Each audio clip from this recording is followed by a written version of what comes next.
우리 한번 씩 웃어주시고요. 잘 오셨다고 인사하겠습니다. 잘 오셨습니다. 인사하겠습니다. 앞뒤로도 한번 돌아보실래요? 다시 한번 손을 들고 잘 오셨다고 인사해 주시고, 이따가 집에 가실 때도 쌩 하고 가지 마시고 서로 한번 웃어주시고 반갑게 맞아주시면 감사하겠습니다. 여러분, 오징어 게임이라고 들어보셨어요? 오징어 게임? 옛날에 하셨죠, 어렸을 때. 요즘 드라마로 오징어 게임이라는 게 나와서 아주 전 세계적으로 히트를 치고 있는데, 혹시 보신 분 손 들어보세요. 아무도 안 계시네요. 9개짜리인데요. 오징어 게임은 우리나라 드라마 이름인데, 우리나라에 MBC가 있고 방송국이 또 KBS도 있고 그렇잖아요, 그죠? 그런 것처럼 요즘은 미국의 넷플릭스라는 업체에다가 매달 돈을 내면은 우리나라 것만이 아니라 전 세계에 있는 드라마, 영화를 무료로 다 볼 수 있는 세상이 됐습니다. 이 넷플릭스에서 볼 수 있는 나라가 전 세계에서 83개국이 이 넷플릭스를 사용하고 있는데, 9월 17일 날인가 만들어진 이 오징어 게임이라는 우리나라 드라마가 지금 전 세계 83개국 넷플릭스 가입한 나라에서 한 나라도 빼놓지 않고 전 세계 각 나라마다 83개국의 1위를 차지하고 있습니다. 지금 다른 나라에 지금 달고나 키트도 팔고 무궁화 꽃이 피었습니다, 놀이도 다른 나라에서 지금 하고 난리가 났어요. 지금 뉴스만 틀면 계속해서 검색어가 실시간으로 이 오징어 게임에 대한 관심이 전 세계적으로 지금 난리도 아닙니다. 드라마의 내용은 빚을 지고 신용불량자가 돼서 인생의 위기에 빠진 456명이 자기 목숨값 1인당 1억 원씩을 걸고 456억 원의 게임 상금을 얻기 위해서 게임에 참여한다는 내용인데, 게임이 뭐냐면 무궁화 꽃이 피었습니다. 우리 어릴 때 했던 그런 거 있죠. 구슬치기. 우리나라 어렸을 때 우리가 소시적에 했던 그런 놀이들이 그 드라마에 고스란히 들어가 있고 오늘날의 현실을 반영한 드라마가 그 내용이에요. 그런데 게임에서 지면 잔인하게 총으로 쏴서 죽여버리는 장면이 나옵니다. 그리고 게임에서 탈락을 하게 되고 최후의 게임에서 이기는 사람이 456억 원을 가질 수 있다라는 내용입니다. 드라마 내용 중에 보면 내가 살려고 다른 사람에게 사기를 치고 거짓말을 해서 게임에서 상대방을 탈락시켜야 내가 살고 게임에서 이기고 위로 올라갈 수 있기 때문에 그런 장면들이 나옵니다. 여러분, 야곱 게임이라고 들어보셨습니까? 저는 오늘 성경을 묵상하면서 제 마음대로 야곱 게임이라고 한번 붙여봤어요. 야곱도 살면서 많은 인생의 위기들을 만났습니다. 저와 여러분도 전쟁터 같은 세상, 광야 같은 이 세상을 살아가다 보면, 지난주에 우리 교회 성도님 한 분이 교회 오셔가지고 저하고 얘기를 하는데 이런 얘기를 하세요. 목사님, 제가 그동안 살아온 거를 책으로 쓰면은 참 많이 쓸 수 있을 것 같아요. 연신 눈물을 휴지를 꺼내서 훔치시면서 그 살아왔던 수많은 인생에 아팠던 기억들을 생각해내시면서 같이 대화를 나누었었어요. 여러분, 야곱은 어떤 인생의 위기를 만났을까요? 하나밖에 없는 쌍둥이 형 에서가 자기를 죽이려고 달려들었어요. 그래서 형을 피해서 살려고 야반도주에서 20년 동안을 살아야 했습니다. 고향도 못 가고. 외삼촌 라반이 자기를 죽이려고 쫓아왔습니다. 그래서 또 한 번의 인생의 위기를 맞았어요.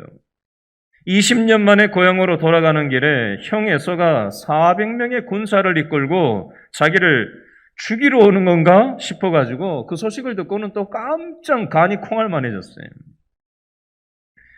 딸 디나가 성폭행을 당한 보복으로 이 디나의 오빠들, 야곱의 아들들이 세겜 사람들을 할례받고 아파하고 그냥 몸을 못 쓸 때 집단 학살을 하고 나서 이 가나안 부족, 여러 부족들이 연합을 해서 야곱 부족을 치려고 공격할 것이라는 또 이런 인생의 위기 속에서 야곱은 또 한 번 이 위기 앞에 맞닥뜨려져 있습니다.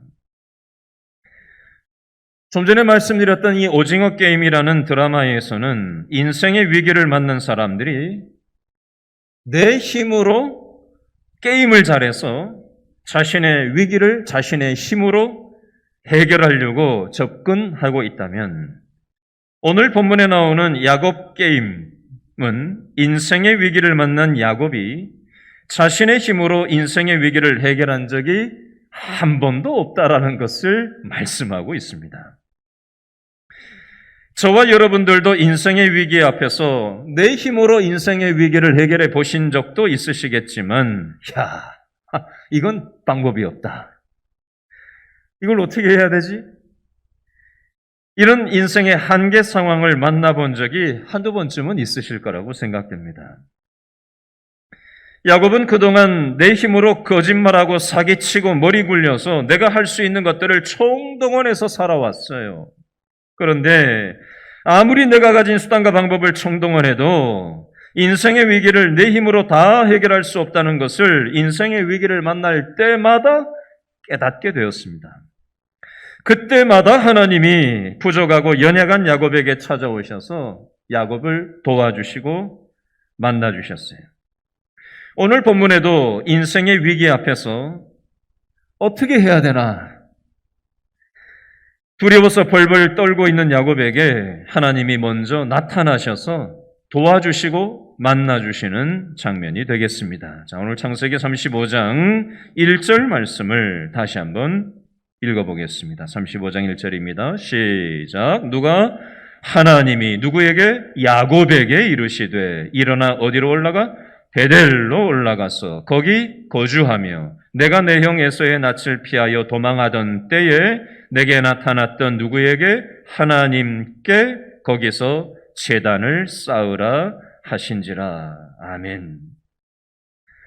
첫 번째 야곱의 인생의 위기가 창세기 28장 15절에 보면 나와요. 쌍둥이 형 에서가 자기를 잡아 죽일 거라는 그 두려움 앞에 인생의 위기를 처음 맞닥뜨리고 나서 야반 도주해서 베델에서 노숙을 하고 있었을 때 그때 하나님께서 답이 없는 인생의 위기를 만난 야곱의 삶 가운데 처음으로 찾아오셔서 창세기 28장 15절에 이렇게 말씀하셨어요. 내가 너와 함께 있어 내가 어디로 가든지 너를 지키며 너를 이끌어 이 땅으로 돌아오게 할지라. 내가 내게 허락한 것을 다 이루기까지 너를 떠나지 아니하리라 하신지라. 아멘. 노숙하던 야곱, 인생의 위기를 만난 야곱, 형이 잡아 죽이려고 하는 인생의 위기 속에서 야반도주해서 벌벌 떨면서 잠을 자는 건지 마는 건지 형이 쫓아오지나 않을지 두려워 벌벌 떨면서 그 베델에서 노숙하고 있던 외로운 밤을 보내고 있던 이 야곱에게, 답이 없던 야곱에게 하나님이 찾아오셔서 말씀하시는 거예요. 내가 너와 함께 있겠다. 네가 어디로 가든지 내가 너를 지켜서 너를 이끌어 다시 이 땅으로 돌아오게 하겠다. 내가 내게 허락한 것을 다 이루기까지 내가 너를 떠나지 않겠다라는 위로의 말씀을 야곱에게 주셨어요. 그리고 외삼촌 라반 집에 가서 또 인생의 위기를 만납니다. 외삼촌의 아들들 그리고 외삼촌이 보는 게 달라졌어요. 그래서 야곱이 여기 계속 있어야 되나? 외삼촌 집에? 아니면 고향에 돌아가야 되나? 고향에 돌아가도 괜찮겠다라는 사인이 소식이 오지 않았는데, 형이 마음을 풀었다는 소식이 아직 오지 않았는데, 근데 여기에 있자니 외삼촌도 지금 나한테 하는 게 달라지고, 외삼촌 아들들도 저놈의 자식 야곱이 우리 아버지 돈을 해먹어가지고 지금 부자가 됐다라고 벼르고 있는데, 여기 있자니 그렇고 고향으로 가자니 그렇고 그 위기 상황 속에서 어떤 선택을 해야 될지 몰라서 힘들어하고 있을 때 창세기 31장 3절에 여호와께서 야곱에게 이르시되 내 조상의 땅 내 족속에게로 어떻게 해라? 돌아가라. 내가 너와 함께 있으리라 라는 말씀을 주셨어요. 베델에서 주셨던 그 말씀을 다시 떠오르게 하시면서 내가 베델에서 너를 만나 인생의 위기 속에 만나주지 않았냐? 지금 이 위기 속에서도 내가 너와 함께 할 테니까 너 겁내지 말고 고향 땅 베델로 돌아갈 것을 하나님께서 말씀하고 계십니다. 그러면 야곱이 하나님을 처음 만났던 첫사랑 그 장소로 베델로 돌아가야 하는데 야곱은 베델로 직행하지 않았습니다. 가나안 땅으로 들어가긴 들어갔어요. 근데 돌아가지 않았습니다. 그 근거가 35장 9절 말씀에 나와 있는데 일단 읽어보겠습니다. 창세기 35장 9절 말씀 다 같이 시작. 야곱이 밧단 아람에서 어떻게 하매 돌아오매에다가 동그라미를 일단 해놓으세요. 야곱이 밧단 아람에서 돌아오매가 중요해요.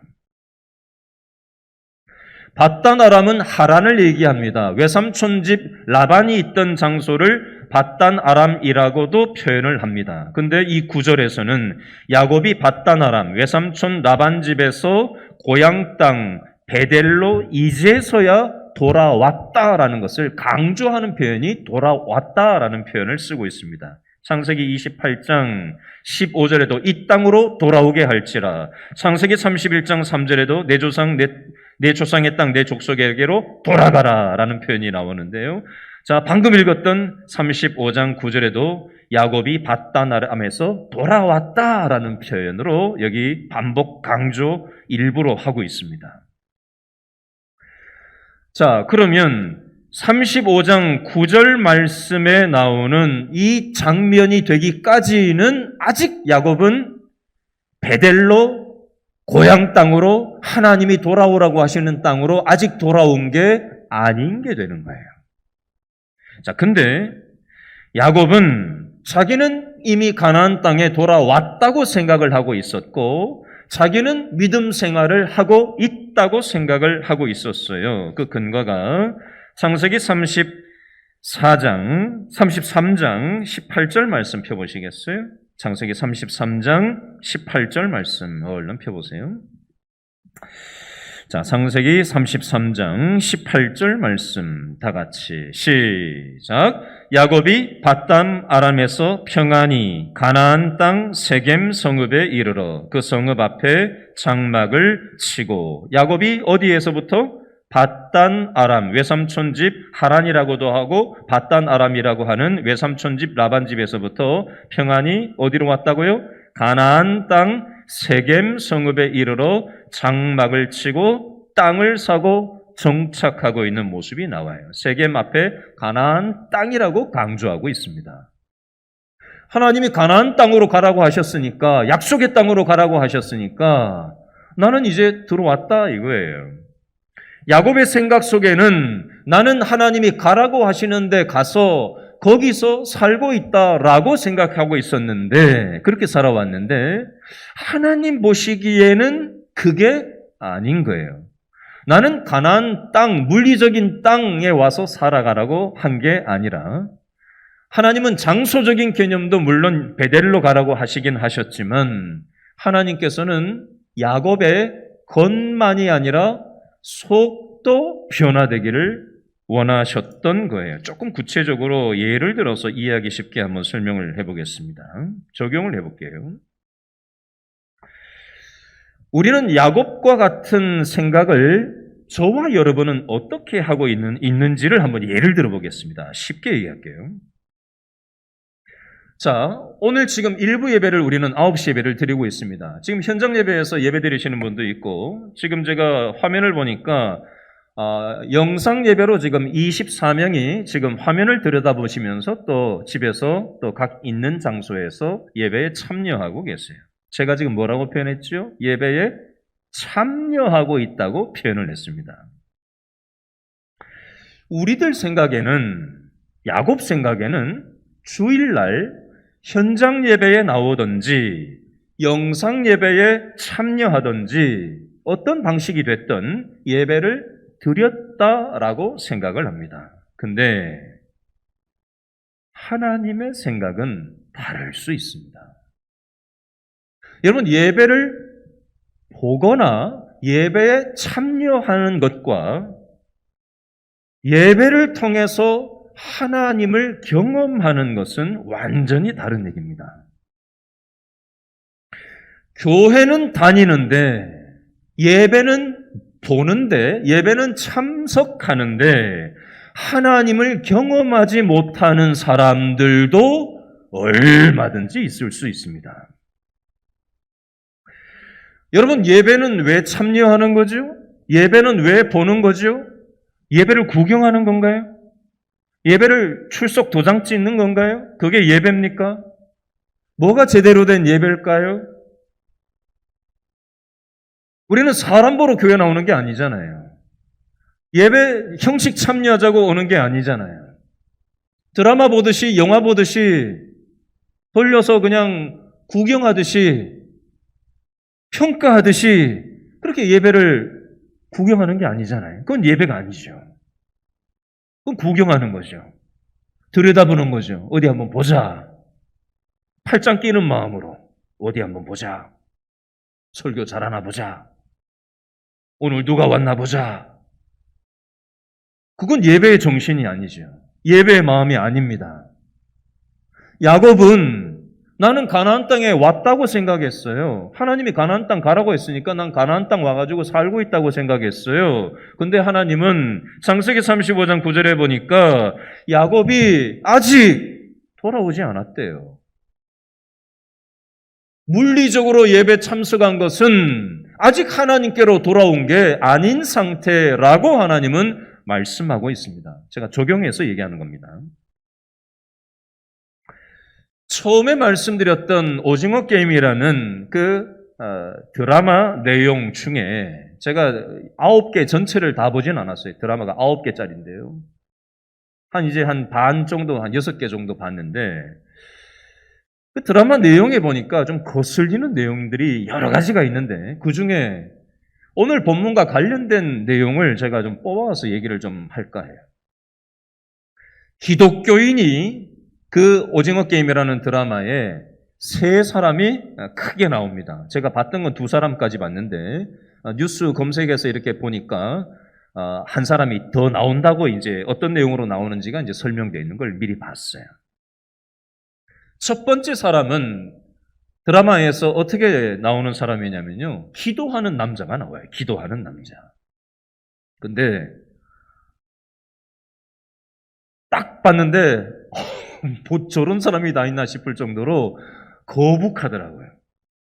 저건 기독교의 모습이 아닌데, 건강한 기독교인의 기도하는 모습이 아닌데 싶은 딱 봐도 대부분 그런 사람으로 나와요.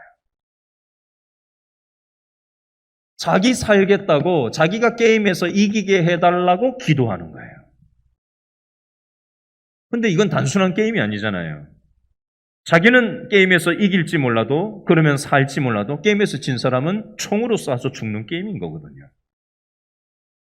그리고 나서 게임에 이겼다고 해서 하나님 감사합니다 라고 감사기도까지 해요. 게임에서. 그리고 그 사람이 어떻게 하는 게 나오는지 아세요? 밤에 보초를 쓰면서 약한 사람들을 먼저 죽여버리자라고 얘기를, 기도하는 사람이 자기 입으로 그 얘기를 합니다. 기독교인의 모습으로 나와요. 여러분, 영화나 드라마나 이 세상을 반영하는 거, 물론 모든 기독교인이 다 그렇진 않죠. 처음에는 제가 그걸 보면서 어떻게 기독교인의 모습을 저렇게 극단적인 사람으로 저렇게 표현을 하나, 뭐 악감정이 저 감독이 있나? 이런 생각을 딱 대부분 가졌어요. 근데 혹시 저와 여러분의 신앙의 모습 속에서도 이러한 기도 생활이, 이러한 신앙의 모습이 있지는 않나. 두 번째 모습은요, 목사님 딸이 나와요. 근데 목사님이 집에 가서 사모님을 폭행을 해요. 심지어는요, 딸을 성폭행해요. 그리고 그 드라마의 내용이 뭐가 나오냐면 목사님이 자기 사모님을 칼로 찔러 죽인 그 내용이 나요. 제가 설교하는 중에 참 별 얘기를 다 하죠. 아주 너무 극단적인 내용이죠. 그리고 그 딸은 아버지를 살인하는 장면이 나와요. 감옥에 들어갔다가 나온 딸로 그 게임에 참여한 젊은 청년으로 나와요. 너무 극단적이죠. 마지막 사람은 어떤 모습으로 나온다라고 되어 있냐면 전도하는 사람인데 어떤 사람이 쓰러져 있는데 가서 구해주는 장면이 나오나 봐요. 제가 그걸 안 봤어요. 어떤 사람이 길에 쓰러져 있는데 구해주는 장면이 나오는가 봐요. 전도하다 말고. 구해주고 난 다음에 이 사람이 뭐라고 다짜고짜 얘기를 하냐면 예수님 믿으라고 다짜고짜 그 얘기부터 하는 모습에 대해서 이제 비추고 있대요. 그 사람의 힘들고 어려운 것들을 보듬어 주는 것보다 다짜고짜 예수님부터 믿으라고 하는 그 모습에 대한 부정적인 걸 얘기를 하려고 드라마에서는 얘기하는 것 같았어요. 여러분, 이 오징어 게임이라는 드라마에서 기독교인의 모습은 아주 엄청나게 초극단적인 그런 모습을 표현을 하고 있습니다만은 우리가 혹시 나의 모습 속에서 작은 어떤 부분이라도 이렇게 이기적이고 자기중심적이고 다른 사람을 배려할 줄 모르고 그저 내가 믿는 것에만 충실하고 분별력 없는 치우쳐 있는 왜곡된 그런 신앙의 모습은 아닌가. 여러분, 이 믿음이 잘못된 믿음이 들어가면요 괴물이 되어버려요. 이 세상에도 괴물들이 있죠. 신앙생활도요 잘못된 믿음이 들어와 버리면요 괴물 같은 신앙이 되어버립니다. 여러분, 야곱의 모습은요 인생의 위기를 만날 때마다 수단과 방법을 가리지 않고 사기치고 거짓말하고 어떻게든지 내 힘으로 내 인생의 문제를 해결해 보려고 했던 그런 삶이 바로 야곱의 모습이었어요. 어떤 면에서 굉장히 인간미가 넘치는 게 야곱의 모습이에요.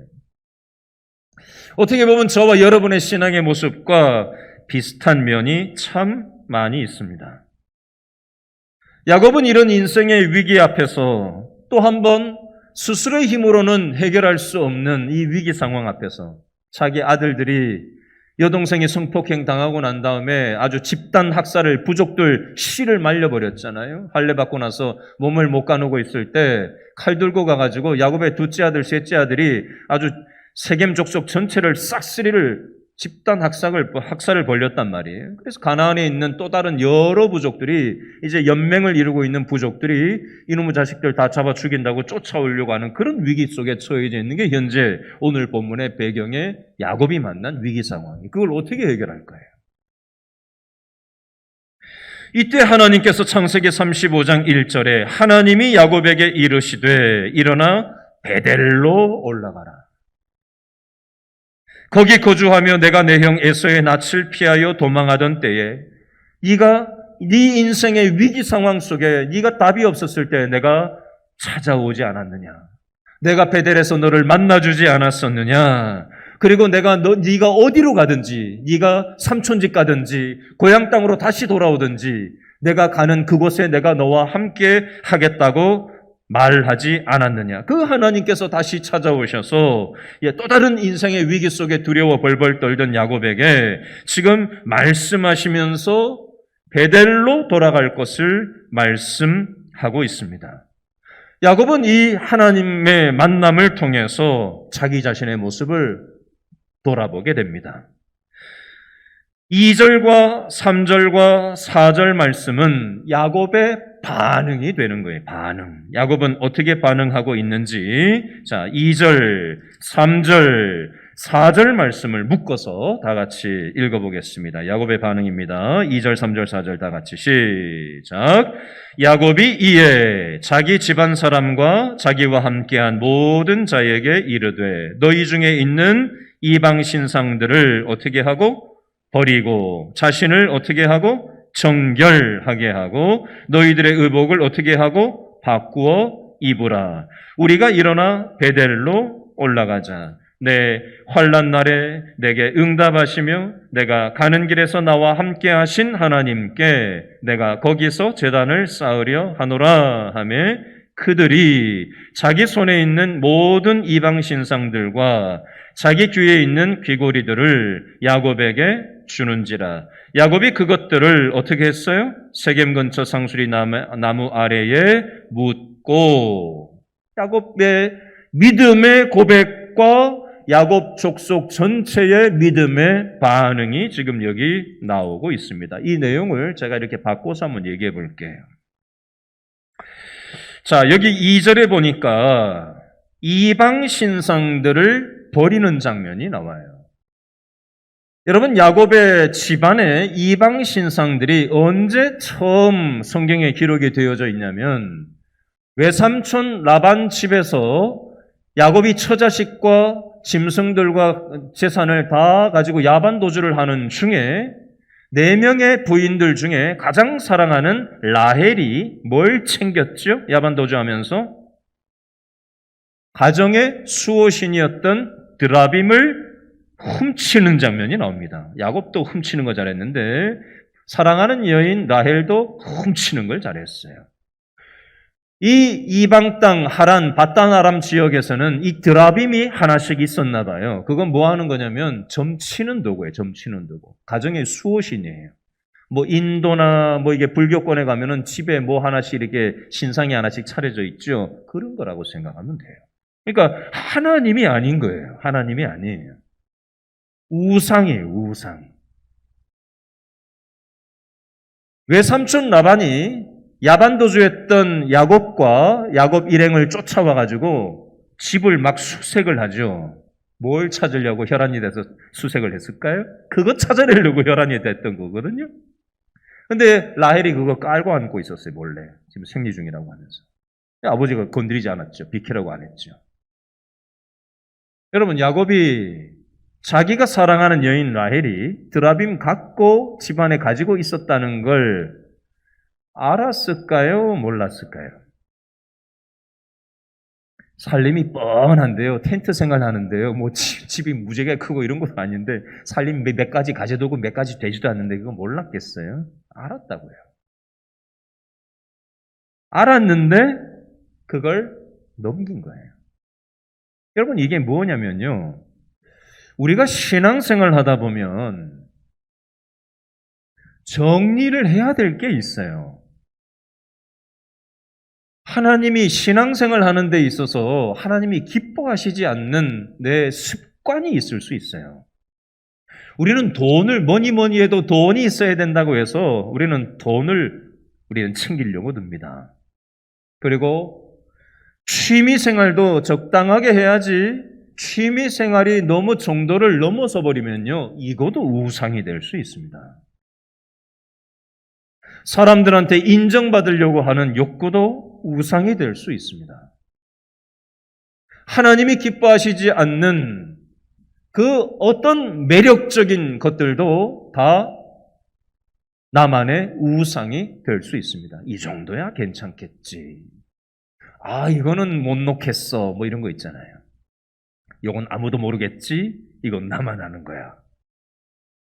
감춰놓고 나만 즐기는 어떤 습관. 나의 만족을 위해서 나의 이기적인 탐욕들, 이런 것들이 나의 우상이 될 수 있습니다. 야곱은 이걸 알았지만, 내 사랑하는 여인 라헬이 이걸 움켜쥐고 있다는 걸 알았지만 그걸 정리하지 않은 채 계속해서 살아왔던 거예요. 그리고 야곱의 아들들이 세겜 족속을 집단 학살하고 나서 그 남아있던 가재도구들을 싹 쓸어오지 않았겠어요? 거기에 보면 귀고리도 있고 우상을 섬기는 그 세겜의 세상의 어떤 우상들이 그대로 이스라엘 백성들, 이 야곱 집안에 그대로 들어와 있었어요. 집집마다 우상들이 있었던 거예요. 그러한 것들을 하나님께서는 다 정리할 것을 말씀하고 있습니다. 여러분, 저와 여러분에게도 마찬가지일 수 있습니다. 우리는 오늘 주일날 현장 예배에 나왔어요. 하나님께로 우리는 돌아왔다고 생각해요, 스스로는. 영상 예배를 참여하면서 나는 지금 예배에 참여하고 있다고 스스로는 우리는 야곱처럼 생각합니다. 근데 몸은 예배를 참석하고 있는데 혹시 우리 마음은 엉뚱한 데가 있지 않습니까, 지금? 하나님께 집중하지 못하고 하나님의 뜻이 뭔지를 분별하기보다는 내 욕심, 내가 원하는 걸 이루게 해달라고 오징어 게임에 나오는 첫 번째 기도하는 남자처럼 기도하고 있지는 않습니까? 다른 사람이 피눈물이 나든 말든, 다른 사람은 어떻게 되든 말든 나만 잘 되면 된다라는 기도를 드리고 있지는 않느냐라는 겁니다. 그건 기독교 신앙이 아니라 우상 숭배하는 미신적인 종교 행위일 뿐입니다. 하나님께서는 이것을 끊어내고 하나님께서는 버릴 것을 야곱에게만 말씀하시는 것이 아니라 저와 여러분에게도 지금 말씀하고 있어요. 이걸 버리지 않는다면 아직 나에게 돌아온 것이 아니고 이걸 정리하지 않는다면 나한테 제대로 예배드리는 게 아니라고 하나님은 말씀하고 있습니다. 베델로 돌아간다라는 것은 물리적인 장소만을 얘기하는 게 아니라 몸은 하나님께로 돌아온 것 같지만 마음은 하나님께로 여전히 멀리 떨어져 있는 아직도 돌아오지 못한 우리의 마음이, 우리의 정신이 하나님께로 돌아오기를 하나님께서는 요청하고 계신 겁니다. 야곱에게만이 아니라 우리에게도 마찬가지입니다.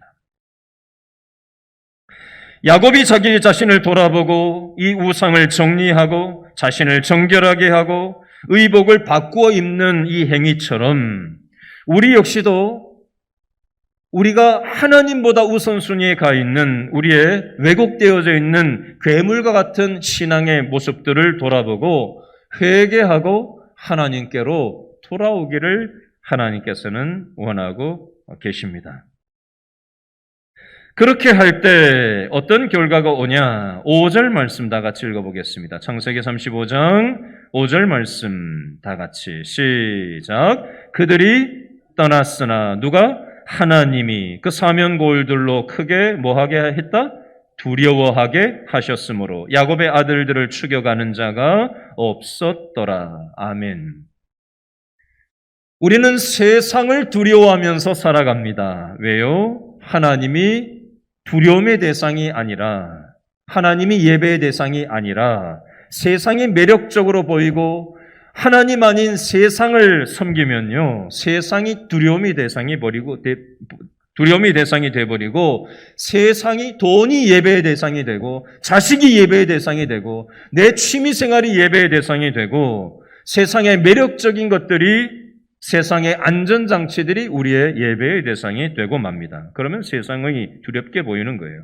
이거 잃어버리면 어떻게 하지? 이거 잘못되면 어떻게 하지? 없어지면 어떻게 하지? 손해보면 어떻게 하지? 이러고 벌벌거리면서 이 세상의 두려움 가운데 빠져 지내는 거예요.